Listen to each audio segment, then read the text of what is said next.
Lucas 24. Lucas 24 mostra o domingo, onde as mulheres vão até o sepulcro e ali encontram a pedra removida. E entrando, elas não acharam o corpo de Jesus.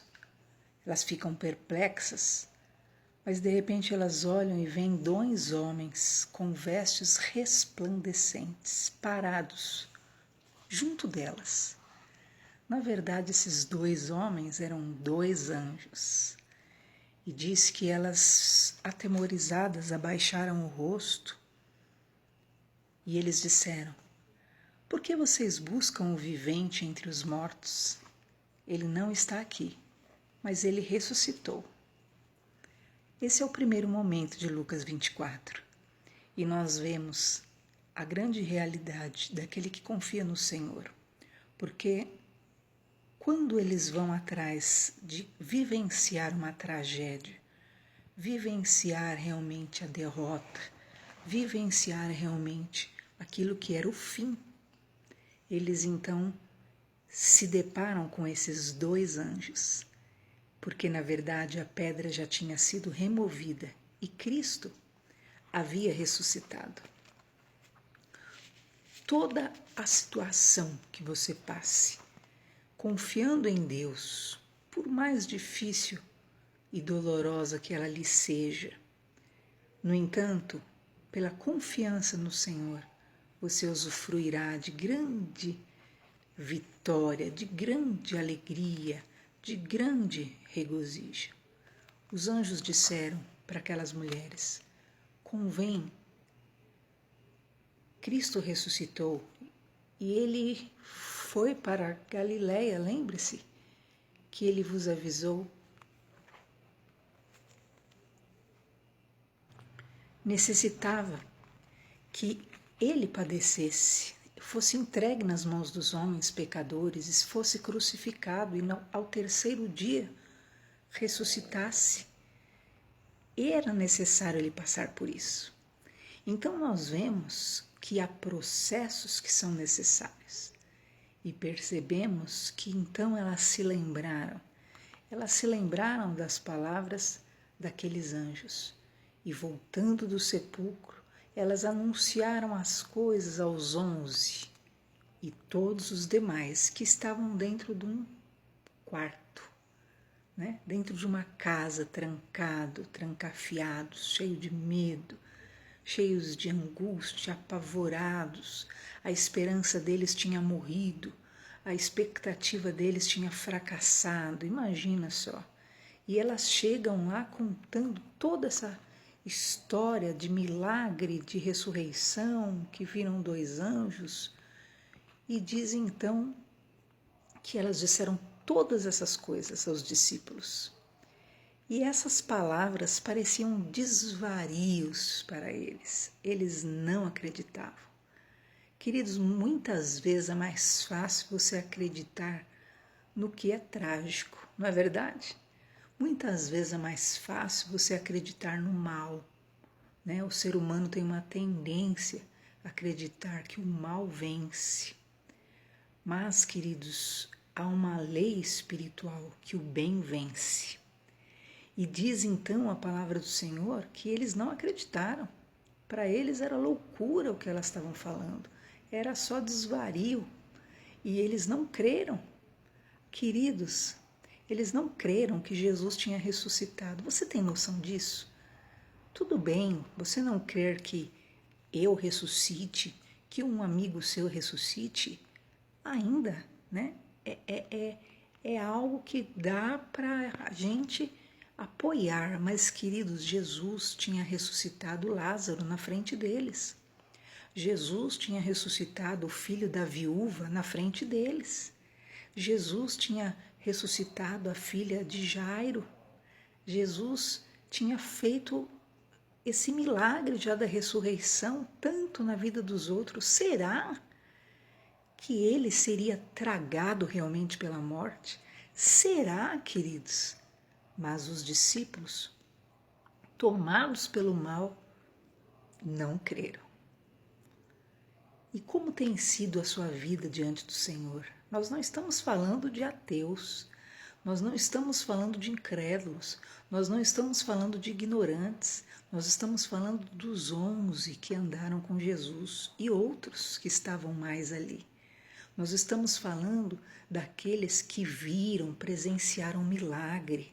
Durante 3 anos presenciaram impossíveis, presenciaram ressurreição, presenciaram curas, milagres, libertação, mas eles não criam no bem do Senhor. Eles não criam que Deus podia prevalecer sobre o mal que era feito, sobre o mal que foi arquitetado. Eles não criam.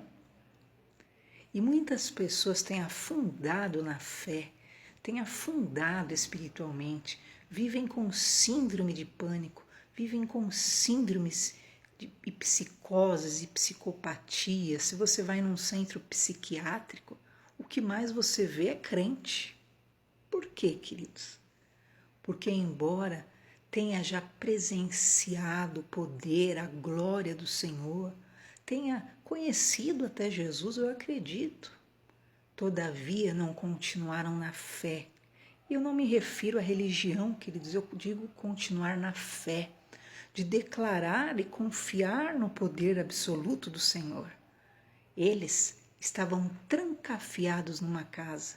Os únicos que tiveram coragem de ir ao sepulcro, para, na verdade, ali passar perfumes e iguarias no corpo de Jesus, foram as mulheres, 3 mulheres.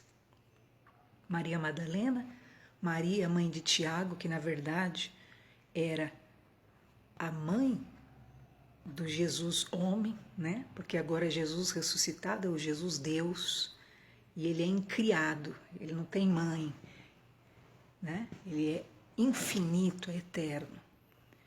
E diz então a palavra do Senhor que Pedro, ouvindo aquilo, ainda despertou uma centelha de fé, Ele era um dos poucos sempre, E ele saiu correndo e foi para o sepulcro. Chegando lá, ele se abaixou, viu que só tinha os lençóis e admirou muito consigo mesmo aquele caso. Mas não disse que ele creu. Ele ficou assim.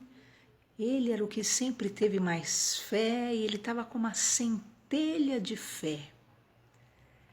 E diz então que, embora com aquela notícia, embora após todo esse episódio, 2 discípulos foram embora no caminho de Emaús. E seguindo no caminho, foram murmurando: nós pensávamos que era ele, nós pensávamos que ele era o rei, o salvador, nós pensávamos que ele ia nos salvar, nós pensávamos, e de repente Jesus, já ressuscitado, se aproxima deles. E diz que um desses que estavam ali chamava Cleopas. E Jesus começa a conversar, o que está acontecendo? E eles começam a murmurar da vida: você não soube, o Jesus Cristo, nós acreditávamos que era ele, o ungido do Senhor, seria ele o Messias, nós acreditávamos, mas os religiosos, os fariseus, os saduceus, pegaram e o prenderam e o crucificaram e o mataram, você não está sabendo, Então sempre vai ter uma notícia negativa, uma notícia de derrota, uma notícia de fracasso na boca daquele que deixa de crer. Por isso que tem um versículo que o Senhor fala: bem sei eu os pensamentos que tenho a respeito de vós. São pensamentos de paz, não para vos dar o fim que pensais. Então, eles creram em Deus, andaram com Jesus, e então, diante de uma situação que aparentemente era uma grande derrota, eles acreditam no poderio do mal prevalecendo sobre eles. Mas diz então que Jesus começa ali a rondar e despertar a fé nos corações. Começa com 1, ministra para os 11, aparece para 2, E diz que Jesus, na verdade, lá no livro de Atos, diz que ele apareceu para mais de 200 pessoas. E então diz que eles começam a murmurar ali para Jesus e Jesus explica tudo. Jesus fala: vocês não entenderam que fazia parte, já estava tudo escrito, já estava tudo determinado, esse era o caminho, era assim que tinha que ser. Vocês não compreenderam nada do que os profetas disseram, do que a palavra disse. Vocês não percebem. E eles continuaram assim ouvindo, porque Jesus explicou tudo o que estava escrito a respeito daqueles eventos na Bíblia. E eles, assustados, chegaram nas suas casas. Jesus fez que ia ir adiante, mas então eles manifestaram a cristandade, né? A misericórdia. E eles disseram para aquele viajante: passe aqui a noite conosco, já se faz tarde. E Cristo falou: ok. E entrou na casa deles. Quando entrou lá, diz que Jesus, assentado à mesa com eles, tomou o pão e o partiu. Quando Jesus toma o pão e o parte, os olhos deles se abrem espiritualmente e eles enxergam que era Jesus Cristo ressuscitado. Eles ficaram sem ação, pegaram as coisas de novo e voltaram para perto dos demais discípulos. Chegando lá na casa, onde estavam os 11, estava um burburinho só, porque Jesus já tinha aparecido para Simão, para Pedro. E diz então que eles chegam também e contam tudo o que aconteceu no caminho. E quando a fé de cada um já começava a ser despertada, Cristo então aparece no meio deles. É interessante esse detalhe, né? Cristo podia ter aparecido desde o princípio, mas ele não apareceu. Sabe por quê? Porque onde houver 2 ou 3 reunidos em meu nome, eu estarei no meio. É necessário ter fé. Onde há 2 ou 3 ali reunidos, murmurando, né? Choramingando, lamentando, ali não tem fé para trazer Deus. Então não é 2 ou 3 sentados reclamando da vida. Não é 2 ou 3 sentados lamuriando, fracasso, sentenciando, né? Mas o que é 2 ou 3 corações com fé? Chegou, já tinha as 3 mulheres, já tinha agora Simão, já tinha agora mais esses 2, já Jesus já viu o ambiente e ele então aparece ali dentro daquela sala, diante de todos, e ele se manifesta diante daqueles homens. Jesus aparece e diz: paz seja convosco. E eles ficam atemorizados, espantados, achando que estavam vendo um espírito. E Jesus fala: por que vocês estão perturbados? Por que essas coisas estão subindo ao coração de vocês? Vejam a minha mão, vejam os meus pés, apalpai-me, eu não sou um espírito. Eu tenho carne, tenho ossos, como vocês veem que eu tenho. Eu não sou um espírito sem carne, sem osso. Vejam. E naquele momento eles podem apalpar as feridas de Jesus nas mãos. Há muito crente que acha que Jesus ressuscitou em espírito. Queridos, Jesus ressuscitou literalmente. Imagina, ele foi sepultado como homem, com carne e osso igual eu e você. E depois de 3 dias ele é levantado. Imagina, depois de 3 dias é erguido, o corpo dele restaurado. Ficaram as marcas da crucificação nas mãos, nos pés e no lado dele. Mas ele está completamente ressuscitado, restaurado, né? Não é ali como um zumbi todo corroído, não, ok? E não é espírito. Tanto que é importantíssimo você entender isso, que Jesus ressuscitou em carne e osso, né? Que ele fala: olha, veja, eu não sou um espírito. Se você quer reconhecer se um espírito é o Espírito de Deus, faça esse espírito confessar que Jesus Cristo veio em carne. Ele não consegue. Então é muito importante você entender que Jesus ressuscitou em carne, ele tem um corpo físico, ok? E quer provar um espírito, diga para o espírito: Jesus ressuscitou em carne? Jesus veio em carne? Um demônio não consegue declarar que Jesus veio em carne. Por quê? Porque como o demônio não tem carne, demônio é espírito, só espírito. Ele precisa de corpos para atuar. Então ele odeia ter que confessar que Jesus Cristo veio em carne. Amém? Por isso que diz a Bíblia: se com tua boca confessares a Jesus como Senhor e em teu coração creres que Deus o ressuscitou dentre os mortos, serás salvo. Amém? E Jesus, dizendo essas coisas, mostrou as mãos, mostrou os pés, e eles continuavam não acreditando, irmãos. Não acreditavam. Para comprovar que era verdade, de tão maravilhado que eles estavam, Jesus falou: vocês têm alguma coisa aí para eu comer? E diz então que eles tinham lá um favo de mel, um pedaço de peixe assado, e deram para Jesus. E Jesus então comeu diante deles.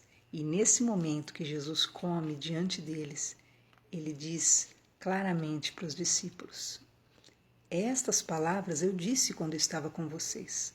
Convinha que se cumprisse tudo o que de mim estava escrito, na lei de Moisés, nos profetas, nos salmos. Então, abriu o entendimento deles, finalmente abriu a cabeça deles para compreender as Escrituras. E Jesus disse: assim convinha, era necessário que o Cristo padecesse e ao terceiro dia ressuscitasse dentre os mortos, para que em seu nome se pregasse arrependimento e perdão de pecados em todas as nações, começando por Jerusalém. E dessas coisas vocês são testemunhas. E agora, Jesus disse, eu envio sobre vocês a promessa do meu Pai. Ficai em Jerusalém, até que do céu vocês sejam revestidos de poder. O que acontece? A promessa do Pai era que o Pai iria habitar no ser humano. Se você ler lá o livro de Isaías, por muitas vezes o Senhor diz isso. Eu serei vosso Pai, vós sereis meus filhos, né? A minha aliança será eterna. Então há muitas promessas de que Deus faria do homem o seu templo. E então Cristo diz: olha, agora fiquem em Jerusalém até que do céu vocês sejam cheios de poder. Era para eles aguardarem, não era a hora ainda deles já irem para a obra. É muito interessante isso. Eles precisavam ser renovados e muitas vezes Deus permite batalhas, permite circunstâncias, mas Ele também entende que você precisa o quê? Se refazer, se encher de poder para continuar.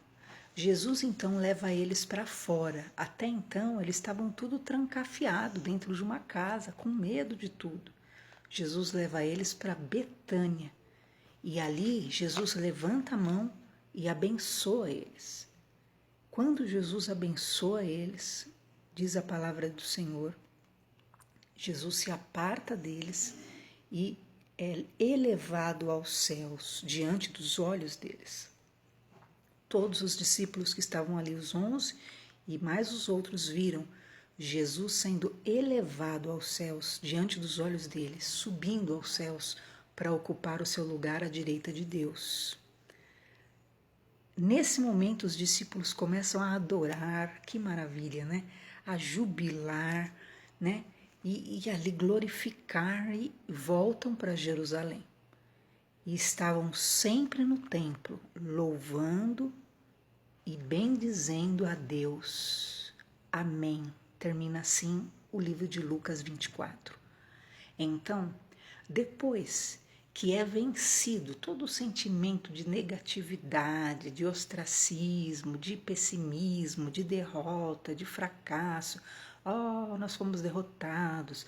Oh, venceram, oh, nós somos vencidos, oh, nossa expectativa foi vã, oh, nossa esperança foi inútil. Depois que foi vencido tudo isso e a fé deles renovada, eles glorificam a Jesus como Deus e eles voltam para Jerusalém, mas agora eles vão para o templo para cantar, para louvar e para glorificar. Eles ainda não estavam revestidos de poder. Acontecerá esse revestimento em Atos. Então há momentos na sua vida que você não vai estar atuando já na obra, fazendo etc e tal, mas você vai estar no templo, adorando, glorificando, exaltando. Por quê? Porque ali você está confirmando a tua fé inabalável e confiança no Senhor teu Deus. Então, esse é o grande aprendizado que nós vemos em Lucas 24. Não permita que nada, absolutamente nada nesse mundo abale sua fé. Não permite que nada nesse mundo atinja a tua convicção no amor, na bondade, na misericórdia, na compaixão divina. Quem nos separará do amor de Deus que está em Cristo Jesus? Eles, em sua maioria, se fecharam, se julgaram derrotados, aceitaram uma condição de maldição, que a maldade venceu. Maldade não vence. A maldade é vencida pelo poder de Cristo, pelo poder da ressurreição, pelo poder do amor, pelo poder da misericórdia, pelo poder da glória de Deus.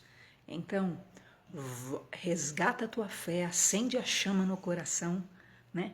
Volta a adorar o Senhor. Por quê? Porque o Senhor vive e Ele tem poder de fazer o impossível na tua vida. Amém. É assim que termina Lucas 24. Veja na sua Bíblia. Amém. Deus te abençoe, em nome de Jesus.